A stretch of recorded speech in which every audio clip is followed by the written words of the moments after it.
Chers amis, bonjour. Cette semaine aussi, donc, deux parachas, l'une qui s'appelle Acharemot et l'autre Kedoshim. Nous allons commenter le verset de la deuxième paracha, qui est Kedoshim, qui nous dit Kedoshim tiyu ki kadosh ani. Dieu nous dit, vous serez saints car je suis saint. Alors nous allons nous demander quelle est la signification de ce commandement d'être saint. Et puis, que signifie être saint? Et comment devient-on saint, Kadosh? Le rabbin Moshe Nachman, dit Nachmanide, sage espagnol du XIIIe siècle, soutient qu'être saint est de n'observer aucun commandement particulier. C'est plutôt une injonction qui se rapporterait plutôt à notre vision du monde et qui serait au cœur de notre style de vie et aussi de la perception que nous avons de nous-mêmes.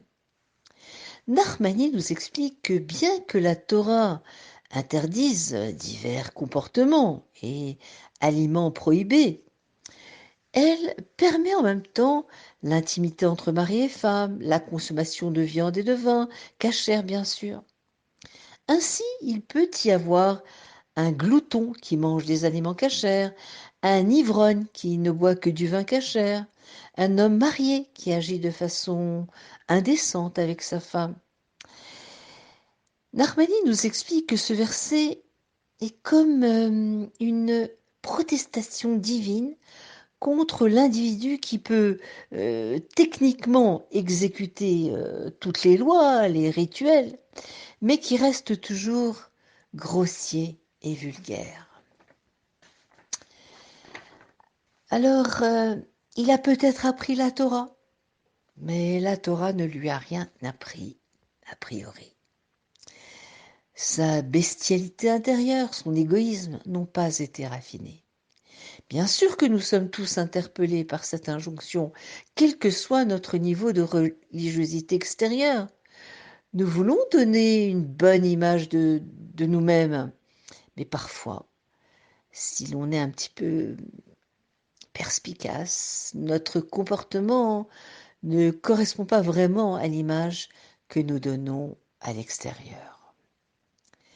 Alors si l'on pense à quelqu'un de sage, Raham, gentil, attentionné, le genre d'homme ou de femme que l'on respecte profondément, peut-on l'imaginer proférer un langage vulgaire dans un moment de rage soudaine? Se cogner le pied à une chaise, ça fait mal, le petit doigt du pied. Alors sûrement pas. Et pour une bonne raison, parce que, eh bien, ce n'est pas une chose sainte à faire, de proférer quelque chose de vulgaire. Alors comme on a demandé au début, que veut dire être saint? Nos sages expliquent que le mot kadosh signifie en réalité être distinct, séparé. Ainsi, ces mots sont en réalité un commandement de nous séparer, mais de nous séparer de quoi? Eh bien, tout d'abord, comme on l'a dit, du langage vulgaire pour commencer.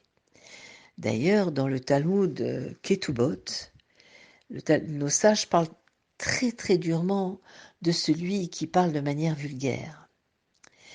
Même si l'on considère que finalement la parole, euh, c'est un simple acte superficiel, les paroles s'envolent. Et pourtant, la parole a en réalité un fort impact sur notre personnalité profonde. Les mots qui sortent de notre bouche laissent une empreinte sur notre esprit et notre cœur. C'est pour ça que Shmirat halashon, c'est-à-dire garder sa langue, deux barrières à la langue, les lèvres, les dents, est considéré comme l'une des premières étapes à franchir avant de corriger des défauts de caractère plus profond. Finalement, la Torah elle-même exige que l'on dépasse le standard qu'elle a elle-même fixé et que l'on mène une vie véritablement distinguée, élevée. Comme nous dit le rabbi dans une de ses sikhas, Sichot, il nous dit, on doit voir que c'est un juif qui mange, on doit voir que c'est un juif qui marche, on doit voir que c'est un juif qui dort, c'est-à-dire dans notre manière. Il doit y avoir la distinction, d'être raffiné dans notre comportement. C'est cela que veut dire Kedoshim Tiyu, soyez saints. Et d'ailleurs, nous sommes la garde rapprochée d'Akadosh Baruch Hu. Donc, à nous d'être à la hauteur et Dieu nous donne les forces. Je vous souhaite Shabbat Shalom ou Mevorach.